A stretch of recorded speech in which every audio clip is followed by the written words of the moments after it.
was once a creature with an impenetrable shell, the toughest material that ever existed.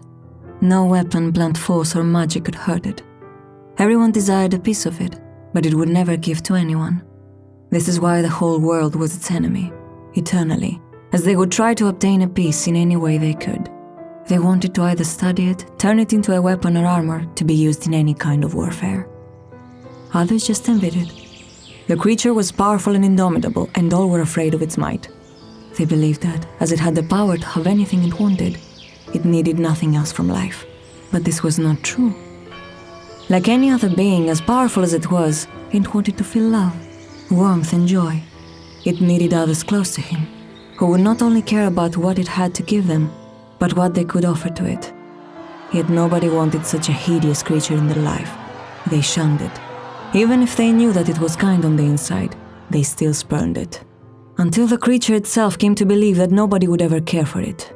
It bore its suffering and wounds, both literal and metaphorical, and expressed them in its unusual appearance and behavior.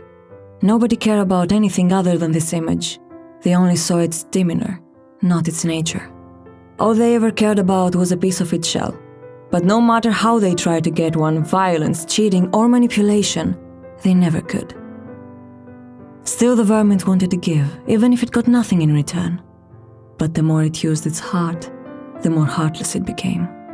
It did everything it could to make life better, offering its help selflessly, as long as a piece of its shell was never involved. It did not want to lose the morals, values, and ideals it had forged from its own life. Regardless of its daily adversities, it remained a benign and benevolent creature. Indignation would lead into a rage to which it did not want to surrender, even if it would have made its life simpler.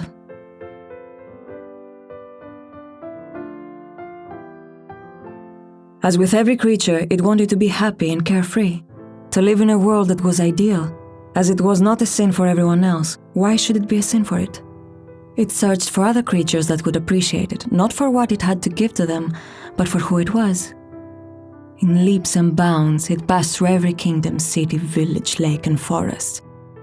It crossed over plains, seas, mountains, the main centers, and every nook and cranny of every world to find such a creature.